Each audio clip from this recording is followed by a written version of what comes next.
restricting ourselves. Our transport business was growing fantastically. At that time, we had small sprinters and running about doing sample work and courier work. And we'd gone from 3 to 14, working for local businesses and doing speciality stuff all over UK and Europe. So that was growing well, but the storage was being strangled. And he goes, John, I need to have a chat with you. And I was like, okay, what's the matter? He says, deal's off. I was like, why? He said, I couldn't work for that managing director, John. He says, I've phoned him this morning at 8 o'clock to have a chat. And he basically turned around and told me, don't phone me before 10 o'clock. And definitely don't phone me on a Friday because I don't work Fridays. Hi, I'm Freya. Welcome to the Skynet Chronicles, Business in the AI Age, the podcast that dives deep into the world where artificial intelligence meets business. Join us as we explore the latest trends, challenges, and opportunities in this ever-evolving landscape. From innovative startups to established enterprises, we'll uncover the secrets behind the successful integration of AI technologies. So grab a cup of coffee, sit back, and get ready to unlock the mysteries of business in the AI age.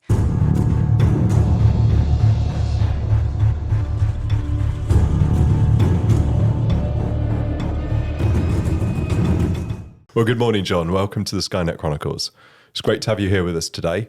I'd like you to tell us a bit about your journey through, start before Chiltern Cold Storage. Start at the beginning. Born in Scotland, in Perth. Moved to Glasgow, was brought up in Glasgow until I was 18 years of age. Decided then I'd come down to England on a drunken weekend to see the football and ended up staying here.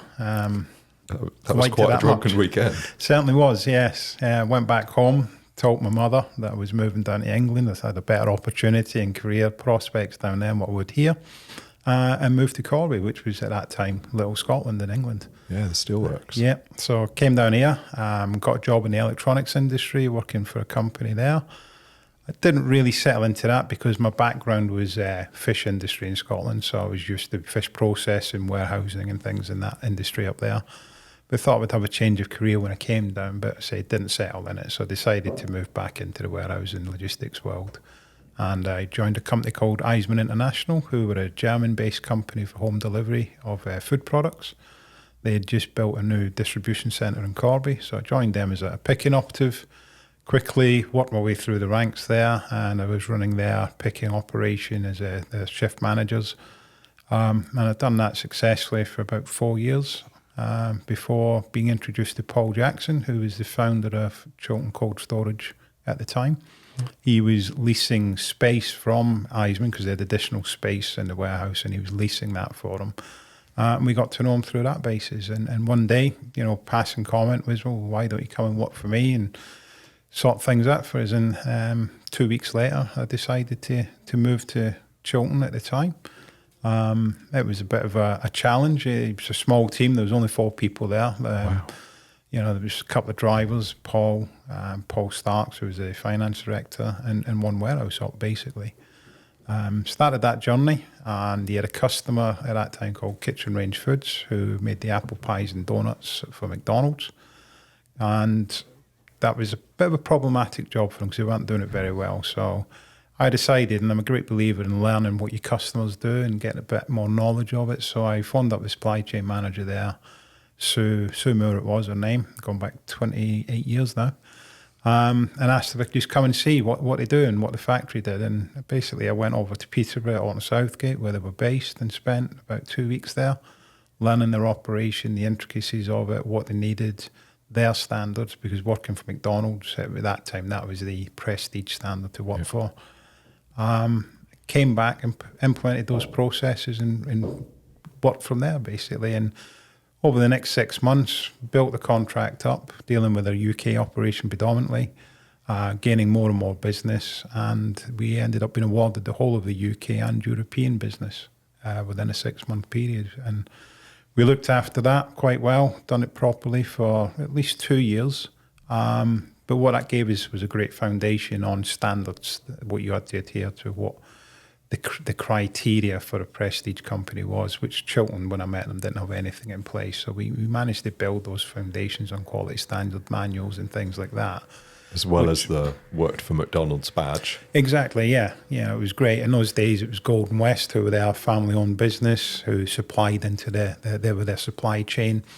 So it was fantastic training ground, really, to build on. And we could go to customers with confidence and say to them, this is what we do, these are our procedures, and these are our standards, which was pretty unique in those days. Yeah. You know, that didn't really happen much. So that helped us grow the business quite substantially. Paul at that time and myself, we took on more business, more space from Eisman, as their warehouse was quite substantial. So And you're then still based over Corby Way at that time? still at Corby, yeah, on Eisman Way. It was a purpose-built warehouse for the Germans. And at that time, you know, they weren't very successful in the UK. It was a high-quality, very costly product. So their business wasn't expanding. So they're quite happy to let Chiltern take more space within their warehouse and lease it out to them. And in the end, it got to a point where we were that big in the warehouse and doing that good a job, they asked us to take on their operation. So Paul negotiated that the deal, and we ended up running the whole of the operation for Eisman International in the UK, along with building the Chiltern operation. Successfully managed that for quite a few years. And then the landlord decided that he was moving the Eisman operation back to where they started down in Tunbridge. We had a warehouse down there because the business had shrunk that much. And that's what he'd done. And he asked us to run that business for him. And we did for a while. But that was challenging. You know, commuting between Corby and Tunbridge, it wasn't easy. Changing the staff and getting that settled in. And we'd done that for 12 months. And it was very, very challenging. You know, it was long days. If you had a problem, you had to drive down and then commute back to have your own shift the next day. So that was fun and games. And we decided within the 12-month period that it wasn't for us. When we did that, we gave the landlord notice that we were coming out of that contract, which he wasn't very happy with. And life just got a bit more difficult there. He was putting us under a lot of pressure as his tenant. And Paul, the two Pauls who were the directors of the business, decided enough was enough. And we had to look at something else if we could get something, you know, that could substantiate what we're trying to do. Yeah. But that wasn't possible. You know, cold stores were very few and far between in capacities. You know, there was no one really about. But Paul being Paul, he had some contacts. You know, he's a small person but larger than life character when you ever get to meet him. And he knew a turkey farmer over at Keyston, which is a small village just over by the A14, and he had an old turkey shed over there, which was a cold store, and it held about 700 pallets. He decided that we were going to move over there, and I'm sitting thinking, well, how can you go from 6,000 pallets down to 700? What are we going to do? You know, at that point, I was very naive in business. But Paul, you know, he was very confident that we could do this, and he put everything in place, spoke to our customers, explained the situation. They weren't happy, but they understood where we were, and we needed to do it for our own benefit for the business. And we decided we were moving. And he took and got the store operational, got it ready for us to move. And we took Kitchen Range Foods with us, but we only took the UK operation. So you just cherry picked which of the accounts you could continue working with? We could only take one or two customers. So we took the Kitchen Range side on the UK, which worked really well. Another customer was called Kibben Foods, which was the first customer Paul ever had on board. And they were supplying London restaurants with authentic Chinese, Japanese cuisine products. So it all got imported into the UK. And at the time, it was a company called Drucker's Patisserie who had done cakes and things like that. So we put them into there. Didn't have any space, you know, it was 100% full all the time. But it was good fun. You know, we're in the middle of nowhere, in these fields, idyllic village, great. You know, we couldn't fault it. The lifestyle was great. Did the villagers enjoy the lorries coming and going? When you see this village, it is idyllic. And having 44-ton trucks running in and out of the place with fridges running was not their idea of fun. No, I can imagine. And they made that very clear. So they did. We weren't even welcome in the local pub. That bad? It was that bad, yeah. But, you know, Paul was always one that was up for a challenge. He's one of those characters. So when it came to Christmas, we hired the village hall. We had a Christmas party, invited customers and friends. great nights. He's renowned for these sort of things. Again, upsetting the village because these outsiders were in their village hall. But we done it and we had a great time. And a couple of years went by and we were constantly getting calls from the customers. Can you do something? We need help. We can't get a service you were giving us and things like that. Because you'd built that reputation. We had, yeah. And then you just didn't have the capacity in that current venue. That was it. Yeah, no, we were restricting ourselves. Our transport business was growing fantastically. At that time, we had small sprinters and running about doing sample work and courier work. And we'd gone from 3 to 14, working for local businesses and doing speciality stuff all over UK and Europe. So that was growing well, but the storage was being strangled. So we had to look at something. Paul, he started looking about, seeing what was available. Could we have a new build? Could we do something in one of the local industrial estates or new development areas that were then up and coming? But we couldn't find anything in that vicinity. And then he decided, well, I'll go a bit further afield, and he looked at Peterborough and found there was a company there, TDG, which were a cold store company, quite big in the UK at that time. And he got in contact with our business development manager, Graham Rouse, and he said, yeah, we've got available space in Peterborough, come and have a look, which he did. And we ended up moving to Peterborough at Shrewsbury Avenue, which is next door to where we are. Yeah. We took on originally a 2,500 pallet chamber, but the agreement was we could expand as needed because they had 3 chambers sitting empty. It was a bit awkward because TDG were in the same business, but I suppose they were quite happy to have space getting taken off them and rent coming in. Yeah, it's income in the end of the day, isn't it? Yeah, that's the way they looked at that. Things went well for about 18 months once we had moved. And we were getting bigger and bigger, and customers we could then take back on, and we were getting all the old customers back, which was really nice, and building the business nicely. And Paul then decided to go for a contract with Baskin-Robbins Ice Cream, which is quite a big move, and we won the contract based on what we had done, but we needed more space to accommodate it. And at that point, TDG's directors must have thought, well, what's going on here? This company's about to take over the whole site in Peterborough. Why are we not doing this? And then all of a sudden, the cooperation of moving space, taking more, ended. And we were getting quoted rates, which were just not viable, and the economics just didn't work. Yeah. Again, unknown to me, Paul was always he's looking at different things. And at that time, Christian Salveson were the owners of the site next door, which used to supply the Pedigree Pet Food site, which was based in Shrewsbury Avenue. And previous to that, it was a processing plant for their vegetable processing areas, when the pea harvest and things like that would start off. So he had spoke to them, and without saying anything to his other directors, had sort of done a deal behind the scenes that we would take a chamber off of them, which was approximately about 6,000 pallet spaces. And that would just accommodate what we had with a little bit spare, probably gives about 10% extra capacity.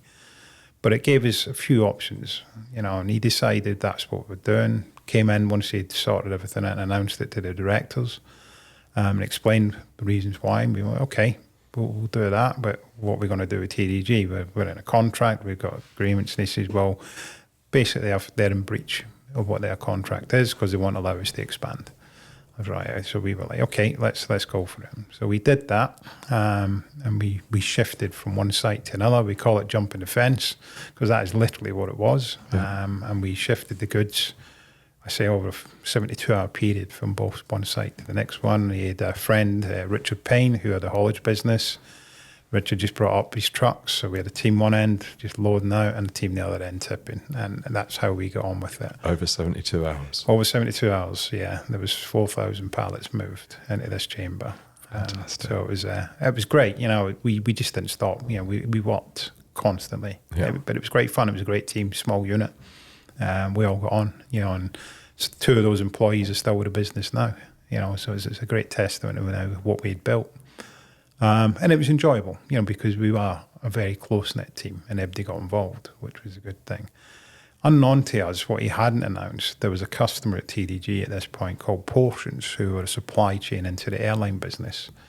And we used to look at it and say, Jesus, we'd never want to touch that. There's always problems, because the guys at TDG were always saying to you what the problems were.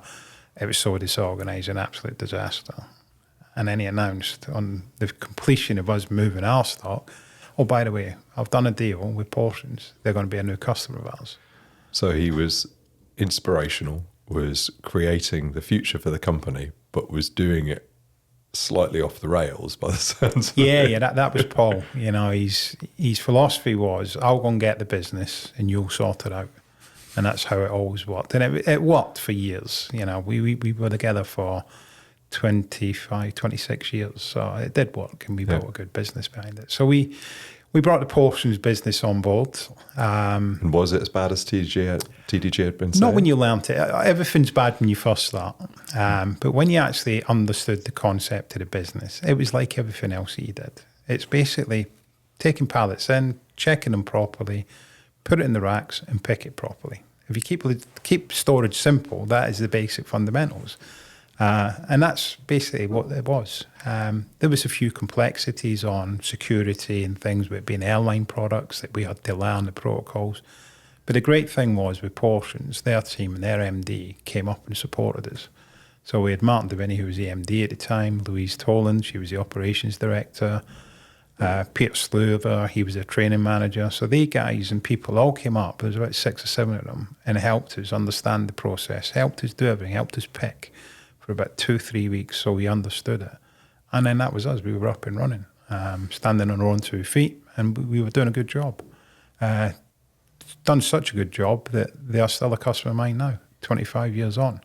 And we were the first customer that Portions ever renewed a contract with, because nobody could get their heads around the aviation side of things. It was, for some reason, it was alien. It was complex because of the vetting of staff and things like that. But it came back to that McDonald's principle where you just learned the processes and practices to make something work systemically that was performing at the right level for the customer. And once you got that in place, that's exactly it. It's having that foundation and processes and standards in place and documented so that you could say to somebody, this is how you do this. Here's the document for it. If you get stuck, give me a shout, but if not, read the document. Read the manual.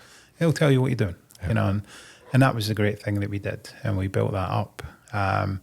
And because of the service we give to our customers, they've grown with us. Any new customer that came on board, and we've still got quite a few that were there from the original foundation of the business, who have grown through the service that they've got from us. They could rely on us to do things. A lot of customers always said it's great because you could pick a phone up and speak to the top.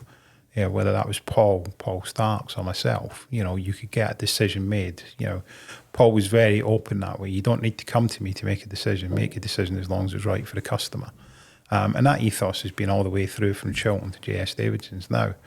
I don't, even at the minute, I won't turn around and stop a member of the management team making the decision. If it's wrong, we'll have a chat afterwards, but they need to learn. They have to stand on their own 2 feet and make decisions. And a decision made is better than ambiguity, isn't it? I think so, yeah. Some of them are very nervous of doing that because they've come from big companies and have to go through a process of getting a decision made. But, the Chilton JS Davidson way is be proactive, put the customer first and provide a great service.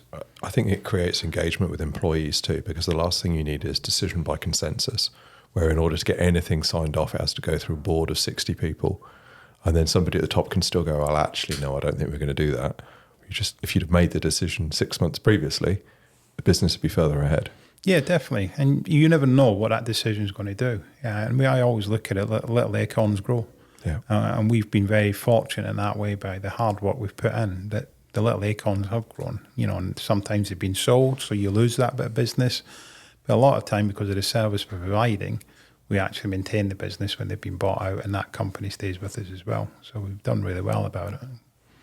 Superb. So tell me about the transition from Chilton Cold Storage to JS Davidson Limited. Well, as we built a business, that was Paul's ambition to build it, and we ended up with 5 depots in the UK, running around about 80 vehicles, 31 million turnover. We got the business to working for the likes of McDonald's, could we'd set up 2 supply chain depots for them that would bespoke to them. And he got to the point, he says, look, John, I'm ready for an exit strategy. I was like, okay, that's fine. What are we going to do? And he says, well, we've got Paul Jeffcott, who was an FD that we brought in, fantastic gentleman, taught us so much in the business, things I never thought I'd ever learn. He was the man that taught us. And the team, he's a very people-orientated person, but his expertise was preparing business to be sold. And he'd done that, and our financial account and everything was just top level, which was really nice to be in. And we marketed business for a professional company, and we had quite a few interested parties.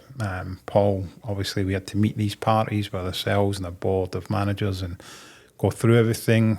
We'd done all the interview stages, and then it was down to Paul really to select, being the major shareholder, who he wished the business would be. And he'd done that. Now they've got down to the last three, and he decided who it was going to be, which was great. We were a bit sceptical, different visions. They weren't very ambitious compared to what we were led to. Now, we always drove ourselves to be. And when we got on our one-to-one meetings, you were speaking to their directors, and we were asking for 5-year business plans, different things like that, and basically told to calm down and wind their necks in, because they don't run at that pace. They're quite a steady growth business, and we were a bit sort of taken aback with some of the things they were coming out with. But it was Paul's decision. As a major shareholder, he could do that. And one day he came in. It was about 6 months into the deal. Due diligence had gone smoothly. It was basically just signing off the final transactions, really. And he goes, "John, I need to have a chat with you." And I was like, "Okay, what's the matter?" He says, "Deal's off." I was like, "Why?" He said, "I couldn't work for that managing director, John." He says, "I've phoned him this morning at 8 o'clock to have a chat." And he basically turned around and told me, "Don't phone me before 10 o'clock. And definitely don't phone me on a Friday, because I don't work Fridays." Now, Paul's 120 miles an hour, 24/7. That's his ethos. And he was like, "I can't do this. I'm pulling the plug." Well, that gave me an opportunity, because at that point I was the operations director of the business with a small shareholding, to put a counter offer in, as long as I could match what that company had put in. And all through the process, we'd kept our bank informed. They were very supportive. They knew about my aspirations and maybe doing a deal. And they did support me. And Barclays Bank were fantastic. They supported me, held my hand all the way through it. When the opportunity came, they stood by my shoulder and said, "Right, let's negotiate with Paul. We'll get this across the line." And that's how the transaction had started building up from that point. At that point, I was looking at buying the whole business, because transport and warehouse was so integral. We loaded 30, 40 trucks a night onto the transport fleet, all the stuff coming out of our warehouse. It was just you couldn't see it separating in the way that it has. So progress was getting made. 3 or 4 months into that progress, Paul had been visiting one of our customers, Meadow Foods, and had came back and says, "Look, I want to speak to you about something." So I thought it was more business with Meadow Foods. And he says, "No, I've got this vision of changing things." And I said, "Well, it's not really your vision, it's going to be mine, because I'm buying the business." He said, "Well, what about we split the business?" And I'm like, "You've lost the plot." And he's like, No, listen to me." He said, "I've just been up and I've sat with the directors at Meadow Foods. They've got multiple business, but they run them as silos, and each business has got its own P&L, because you do milk, you do butter, and different things." He explained the strategy of what they're doing, and they were very successful. And he says, "What about I take transport and you keep storage?" And I'm like, blown away. I was like, "I just can't see how we can do this, Paul." And he says, "Think about it." He says, "It'll work logically." He says, "I've got it in my head, it'll work." So I went away and phoned some friends and colleagues up who are in business and said to them, and they're like, "Well, that makes sense to us, because you're not a transport person, John. Focus You're on a what you know. storage." That's what they said. Focus on what you know. He says, "You're really good at it, so just focus on that." So we came back and we said, "Paul, right, okay, let's see how we can do this." And the bank was like, "This is going to get really complex." So we had to go on. Paul Jeffcott advised us, "Look, now we need to get a specialist involved for tax purposes, how we destructure the company and then reform the businesses and everything else." And we got introduced to Alistair Hunt at Safri Champness, who had moved to Peterborough not that long before we'd been introduced. And he came across like a breath of fresh air, and he brought his tax expert in, Fenella, and she went through all the different things and listened to what Paul had to say and what I had to say. And she's like, "All right, okay, we can do this." And we're like, "Okay, right? She says, I'll go away, I'll draft everything up because you have to present it to HMRC to get approval and all that. So she done all that. And we're like, right. And she got the approval. And we called it the perfect divorce whenever we were talking about it. And so we says, right, what date we're going to put in for the perfect divorce? And we decided it'd be the 1st of November 2018 would be the target date. And we got everything in place. All the due diligence done, signed off, because it was simple. We what Paul had put in, Paul Jeff got it put in place, and it was very simple. And we done the deal on that day. I remember coming in, there was myself, there was Tom Lewis who joined me as a director. He was previous a manager. We came in, and I was sitting in my chair the next morning, and I had my head in my hands. And Tom came and said, you okay? And I went, no, I've just realised what I've done. It just sort of sunk in.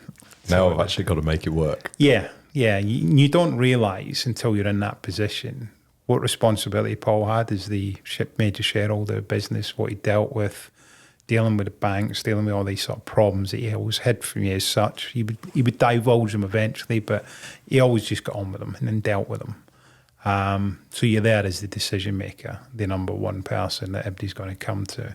And I was used to that as an operational side, but this was a different level. Because you've got responsibility for everything. Yeah.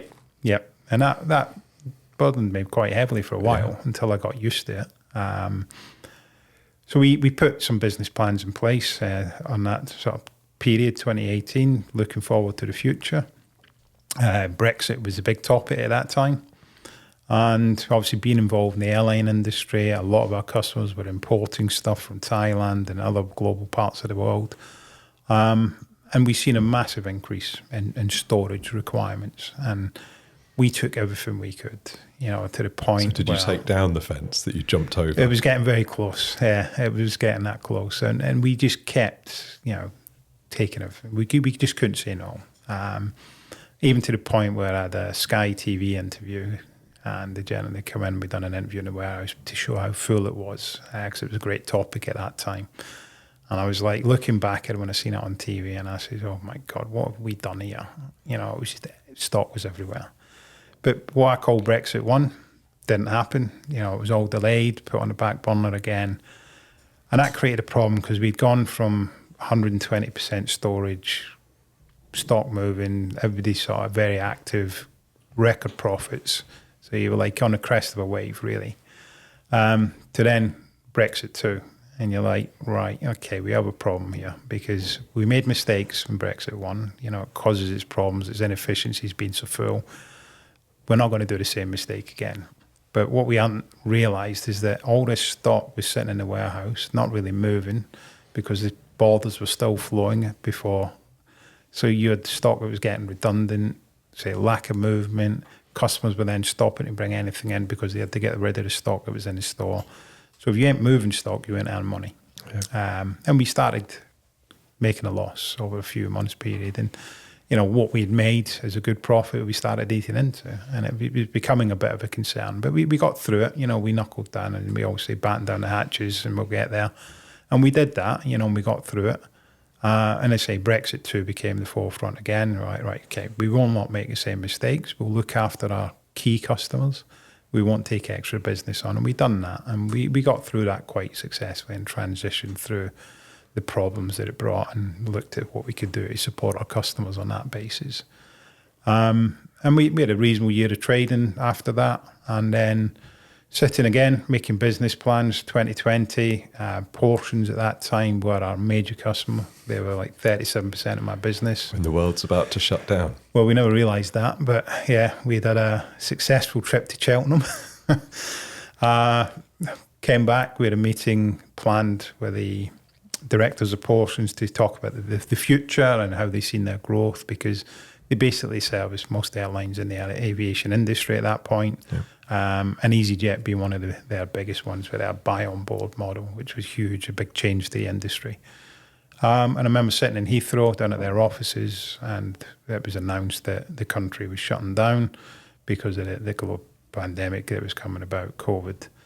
And we were sitting there, and I was sitting looking at Mark, and he's looking at me thinking, what are we going to do? We just shut the aviation industry down within 5 minutes. So For an unknown period of time.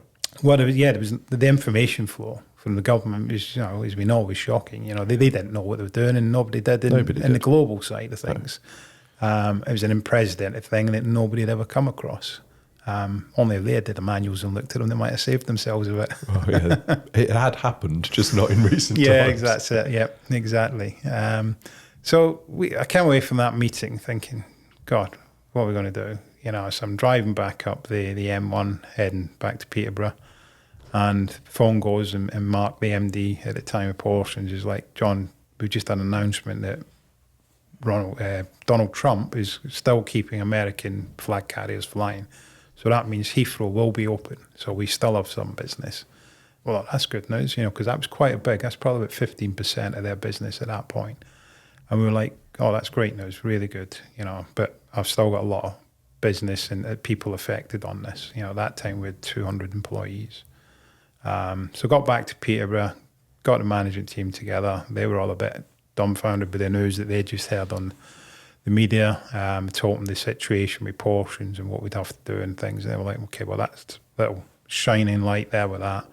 30 minutes later, Mark's phoned me up and the British government have refused to allow anybody into the UK. So basically overnight, you've lost the biggest customer within your business.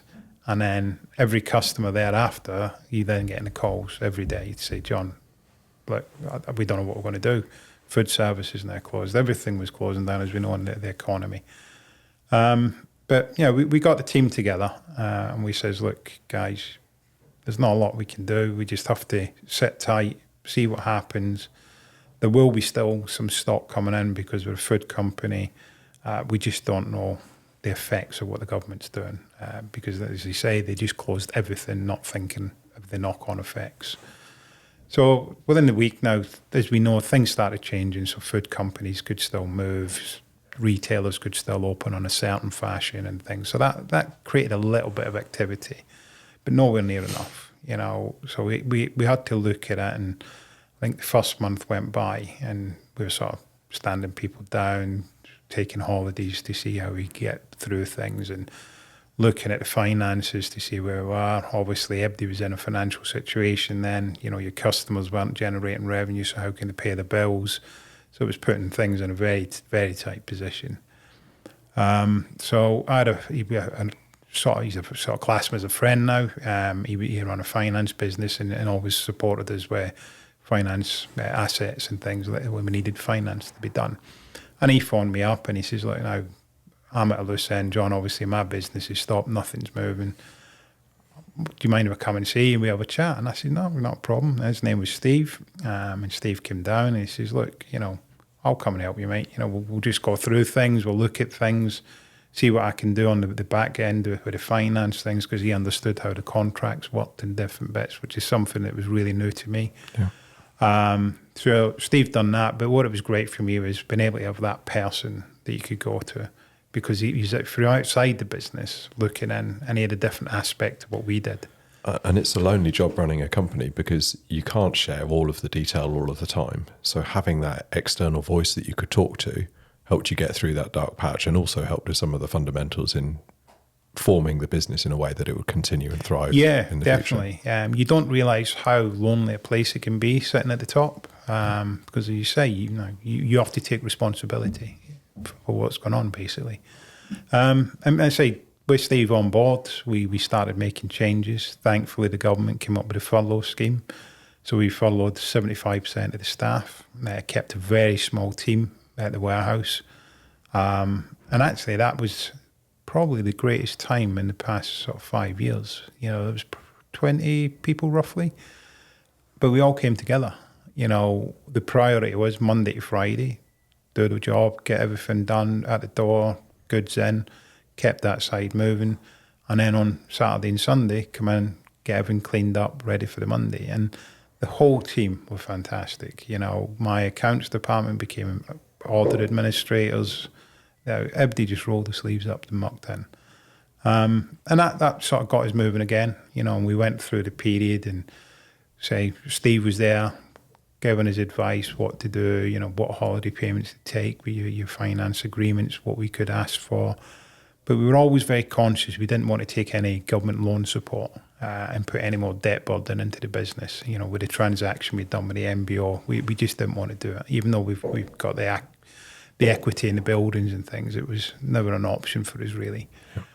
And then as things were progressing along, we decided that no matter what, the industry had changed, you know, especially the aviation business. It would never recover in the way that we had before. And we had, let's say, massive operation there. We didn't just do the warehousing or just the distribution side. We actually done a lot of co-packing for them, 8 production lines making snack boxes and different bits. So we decided that division would never open again. We would mothball that totally. So we had to then look at redundancies. And that, unfortunately, was a sad time in the business. It was very hard because, you know, I know the people personally. You know, we've worked for a long time, and we had to make those decisions, and we did that. You know, and it was a horrible time for us. Yeah. And we got through that, and it was nice. Some of the comments we got from people was really nice. Now they understood, you know, why the reasons. Don't get me wrong. Some people like, why me? But you have to go through the criteria, and thankfully that criteria was there from HR, or we'd have probably been lost in what we were doing. And we got through that and decided to restructure what we were going to do in the business going forward. Then out of the blue, my solicitor, Alistair Gunn, gave me a call, and he says, I was just checking in on me, seeing how things were going, as he always did. And he says, look, I want to introduce you to a friend of mine. He says he's just been made redundant, decided to become a consultant in the finance world. I think you got on really great with him. So yeah, no, nothing ventured, nothing gained. You know, that's my outlook on things. And we had a call with Nick Stern. And I thought, yeah, he seems a very vibrant young man. You know, definitely knows what he's talking about. We'll get him in to meet the finance team and see what they say. So he came in and he met my head of finance, Joe, and had a chat. And we were like, very nice. You know, he's a very intelligent person.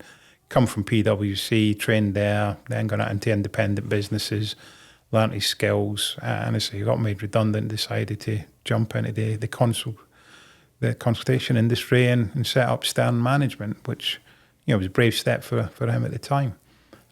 We became his first customer. You know, we negotiated he'd come in every Thursday. So that was back in 21, I think it was. And he's still there now every Thursday, comes in. He's more like a friend now. But what an intelligent man when it comes to finance and the things he's done for the business. There was a bit of conflict to start with because his ideas and visions were different to what Steve was looking at. And I hadn't negotiated, I hadn't sort of told Steve what I was doing. I just done it off my own back and then introduced the two of them. So there was a bit of a debate in some of the meetings that we had. Healthy debate. It was very healthy, yeah. It was because they had two different aspects. You've got Steve, who's from up north. You've got Nick, who's south. So there was that different aspect. The cultural differences were quite funny, sort of. But we got on. You know, that was the thing. And it was. You know, we used to have some really great debates on a Thursday about what was the best strategy. And Steve, you know, as business opened back up, the economy got back to normal. Steve had opportunities coming back on his desk, and he says, look, John, it's time for me to move back into what I do best and look after the trailer businesses and that he was involved in and things. And we said, yeah, that's great. You know, we still keep in contact now. He's a great guy, and he'll always be there to give me advice. Yeah. But we moved forward with Nick. You know, he's now a non-exec. And his wealth of knowledge and advice has been great. And what we learnt with Nick is the finer, granular detailer accountancy, basically. You know, he put systems in place that we know, down to the pallet space, what it was costing us to run. He created cost models. So when I'm speaking to a customer, they give me a detail of what their storage is, their stock turn and everything else. I put this into the system and it says, well, to generate your required profitability, this is where you need to be on your charges. And it's on a sliding scale, and you can play about with the parameters to make a commercial decision, which was something we never done. We always thought, we knew this is the way of doing it. Yeah, this is storage the price, charges. even if sometimes it was a little bit like that. Yeah, that's it. You know, and he analysed the business from one end to the other, and we realised that some of the business we were doing, we just couldn't make money. Yeah. One of our biggest storage customers, well, their stock wasn't moving. Obviously, that wasn't their fault, but it was actually costing me money to store it. And we could go to the customers, and we did with that one, and say, look, this is the position, there's the black and white evidence. We can't afford to run that store. We have business in it. And they're like, well, what are we going to do? And I said, well, this is where we need to be. And they're like, right, okay, we'll go to our directors. We can't leave because there's nowhere else to go at that point. Storage place, and we're full. And we weren't being blasé about it. It was just the position we were in.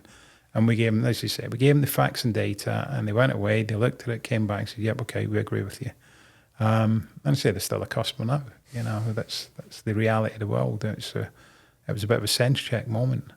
And I say, next though is now, we have great times, debates and things on the financial side. And I never thought a business would be run by figures. And I preach to my managers, figures run a business. You need the figures to be correct to be able to maintain the business. And that was what he's taught me through time. It's great having a P&L and a nice turnover, but you need the profitability coming in to reinvest in the business and everything else. And that's what we've been doing for the past couple of years. So on the numbers, 2023, electricity prices go through the roof. How does that impact the operations at JS Davidson, and what actions did you take? Yeah, that was a challenge. Our prices went from a spend of roughly £500,000 a year to 1.8 million. And we were in a relatively good place when it came to our cost per kilowatt. And even the cost per kilowatt we went up to was still good compared to what you were hearing being put in the marketplace. And our brokers, they were fantastic. I couldn't recommend. They were just brilliant. I just couldn't say anything bad about the guy. He was great, and he guided me through that period. When it happened, we had to write to the customers and speak to them as well, and say to them, look, it's out of our control. We cannot afford to run at a loss like that. We don't make that much profit. So if we couldn't put a rate increase in or a surcharge in place, the business would be bust overnight. And every customer, thankfully, was in agreement with what we did. And we put an energy surcharge in place. Unknown to us, it was a common practice within the industry and other industries. People were already doing it. We were a bit behind the curve, but we believe in being honest with our customers and what we're doing. And we've gone through that period. We still have a surcharge in place now because energy prices are still high. We're about 1.4 million roughly. So not that far off the peak then, really? No. The energy prices on the wholesale markets are coming back to normal, but they're not being passed on to business or consumer. They're making a killing on that, but that's the nature of the world, isn't it? They've got the price up there. They're only going to give you a little bit back. So it's how you diversify then to try and get that rate or do what you can to reduce your consumption, which is a target for every business at the end of the day. But more so for the cold store industry, because as part of the Cold Chain Federation, we're part of the Climate Levy Agreement, which sets us targets every period to reduce your energy consumption. If you don't hit those targets, you have to pay for your carbon credits to offset. So you've always got to do something. So me and Nick started looking at these different options, what was available, what we could do, and we looked at solar.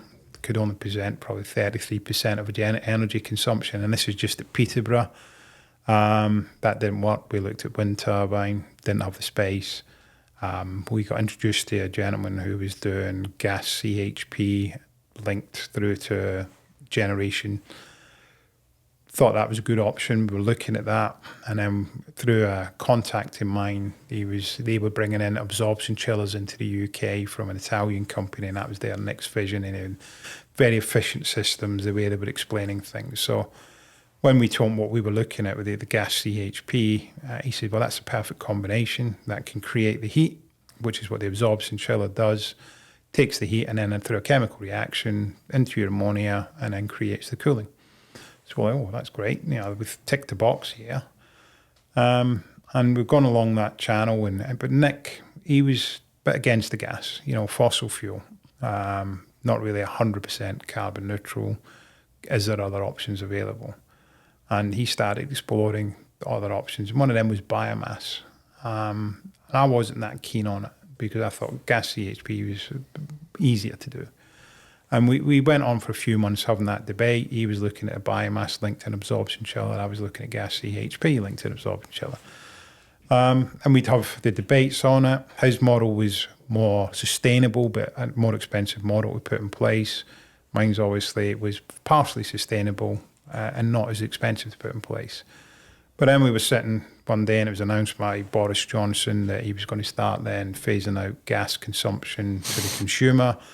I mean, it was just sitting looking at each other on that Thursday saying, well, we know what's coming next then. Business taxes for gas consumption is going to go up. It'll just come within the next 4 or 5 years, if that's the policy of the government. So he just sort of smiled and says, biomass it is then. And I said, well, we need to look at this seriously.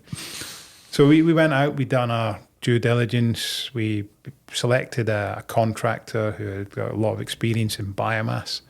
And we introduced them to our partners that we would like to partner on the refrigeration for the absorption chiller. And we thought, right, okay, we'll go for this.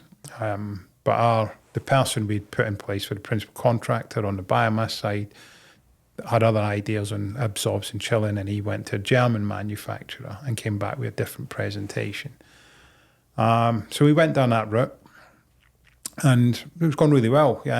Buildings were going up, everything was getting put in place, plan applications were done, funds were in place because we decided we could go down what we call a power purchase agreement with a funder, all working well. The equipment was arriving on site, all that, and we don't know much about boilers and biomass, so when that equipment was turning up, it was like, oh, that's really good, big bit of kit. Shiny, I'm not sure how it works, but it's big and impressive. Yeah. No, it's a huge bit of kit, and say we didn't know much about it other than what was on the spec sheet, so we couldn't say anything about that.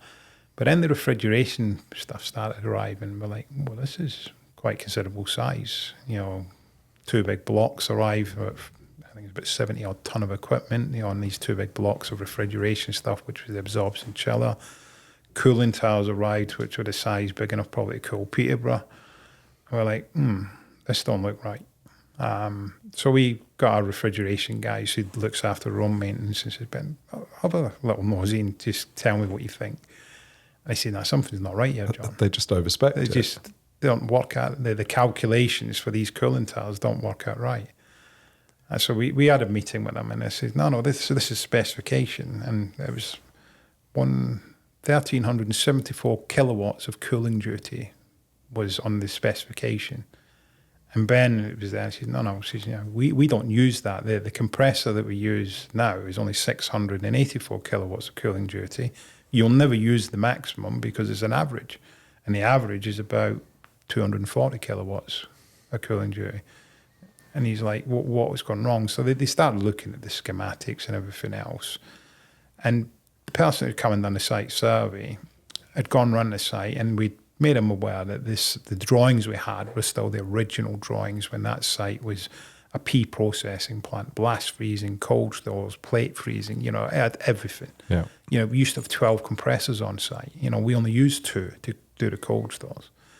And he'd used that schematic, even though he'd visited the site, to make his design. So we had a system that was just massive compared to what we needed. So arguments obviously started and debates started.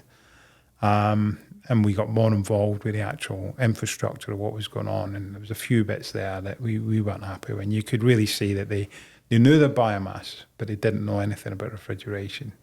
And the advice there was just terrible.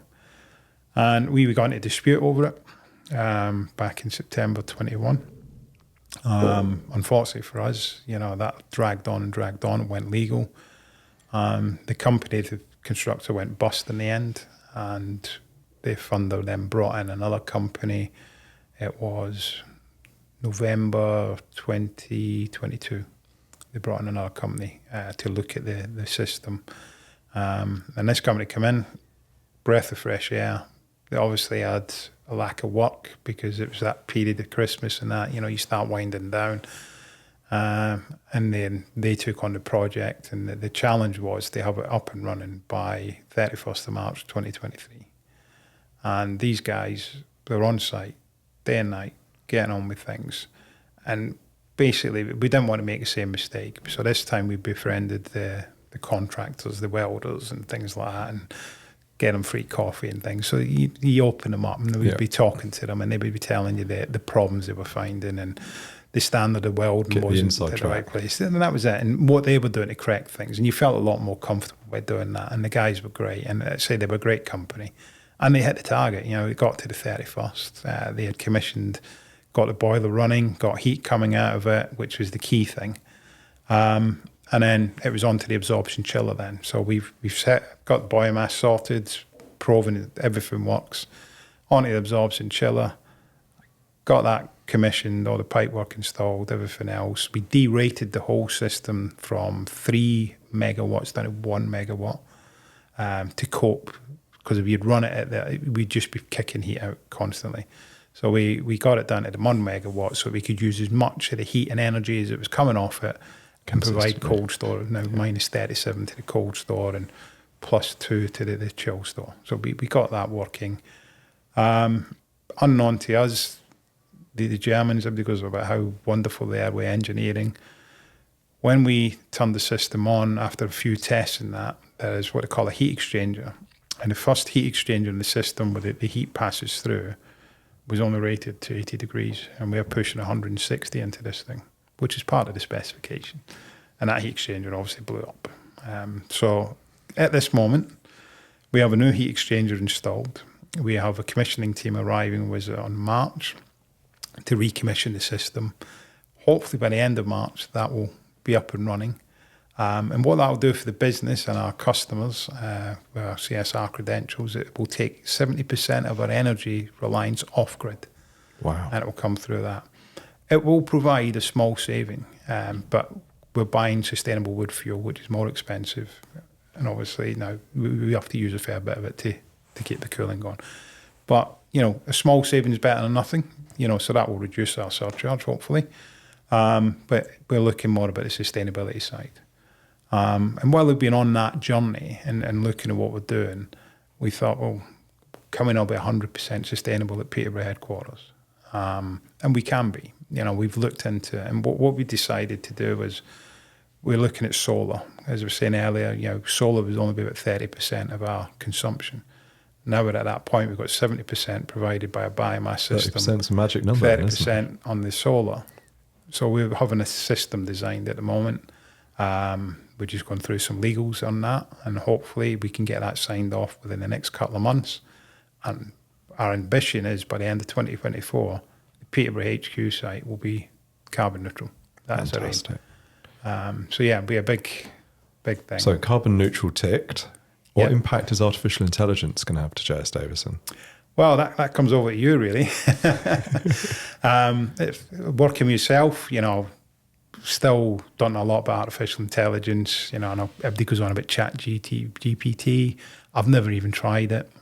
We'll have to fix that one day, won't we? Yeah. People in the office use it. Nick uses it. IT use it. They're great fans of it. I understand what they're doing, but say never ventured into it as in the old school still. But no, we've started off with yourself on a commercial proposal, and that's working well now. Now, as we know, we had teething problems and still get the odd one because as we found some people's websites are a bit tricky and they've got back pages and stuff. But the first one, when we got it through and we're reading it, we critique the customer bit a bit so that it's like, we're not telling the customer about themselves. We're sort of trying to tell our staff who will read the proposal about the customer. So we just change a little bit of that. Yeah. But it's when it came on to the bit about ourselves, and we read through it and we're like, sitting there going, is that really us? Do we do that? Because you never look at yourselves, do you, as a business. You're just getting on with things and looking after your customers and looking after your staff. And we sat there, there's 4 of us around the table and thinking, that really sounds good. You've got to shout about yourself, haven't you? To explain to your customer or a potential customer, this is what we're doing, this is where we are and what we're doing. And it's great. We still fine-tune things. We still have the little bits we have to change. But of course. That's the nature of it. But it has made a big difference. We do want to explore further, as we've spoke with yourself. But I say that'll come. I think we need to learn what benefits we're going to get from it. Start measuring the business in a different way. And I've got young Anthony on, who's the IT side. He's looking at some bits that we could potentially use it for to analyse our warehouse, And the I think efficiencies of different areas and bits and bobs. you've said before that your business runs on figures. And the fact that you've got that complete grounding in the data within your business feeds beautifully into artificial intelligence to help with some of those decision-making Yeah. challenges and potentially to identify new opportunities. So I think it's a very exciting time and very exciting business to be working with. Yeah, I'm glad you say that now, because we do feel exciting. We want to be at the forefront of things. We, as I say, historically, we've always been traditional. We've never really challenged ourselves. But how many businesses around Peterborough are going to be able to say that they're completely carbon neutral?